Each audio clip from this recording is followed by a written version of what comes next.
Hi everyone, welcome back. Today I'm going to be sharing with you how I make my omelets. I get a lot of responses anytime I post my omelets onto my story on Instagram, so I figured I'd share my technique with you all, which is a little different from traditional omelets. First and foremost, I am a strong believer of prepping for all of my meals, so the night before I'll portion out all of my ingredients for my omelets. Usually I like to have some salmon, some spinach, onion, tomato, some sort of cheese. Sometimes I just do a veggie omelet without the salmon. So it just depends how I'm feeling. Next, I heat my pan on medium to high heat. And once the pan is heated, I'll go in and add just a little oil. I use about half a tablespoon most of the times. We're not trying to fry these eggs, so I just use enough oil to allow the egg white to get a little crispy. Once the oil is all heated up, I go ahead and crack my eggs. Now, I'm not a fan of beaten eggs or scrambled eggs. I like my egg yolks and the egg whites to be cooked separately. So when I make my omelets, it's basically kind of like a fried egg.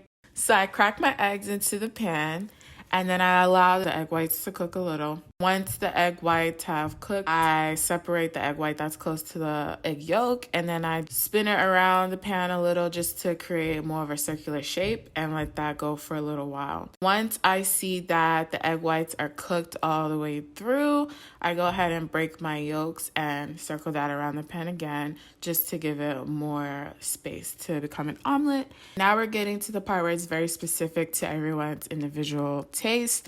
If you like your egg yolk more on the runny side, you can turn off the heat now, or you can keep the heat on until your egg yolk is to your liking. Now I go in with my seasoning. Now I'm going to go in with my fillings.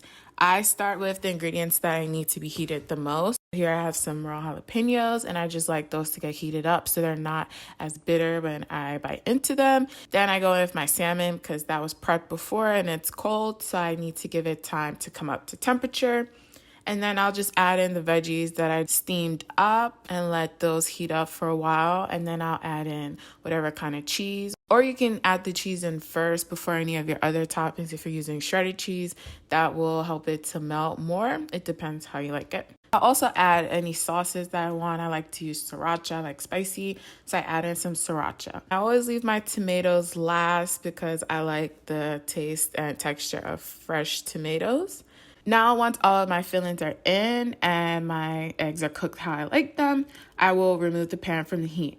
Now, this is a very crucial step in the process because this temperature change allows the egg to come together so that it holds together better. While I'm waiting for my omelet to settle a little bit, I'll take this time if I'm having an iced coffee or anything to drink, I'll get that together then so that by the time my drink's done, I'm ready to plate up my omelet. And that's what we do next. You just plate it up. And now you're ready to enjoy. So I hope you enjoyed me sharing this technique with you all. I hope that if you try it and you like it, you'll let me know. You'll comment, like, or subscribe and share the video with anyone who you think could use it. Thanks.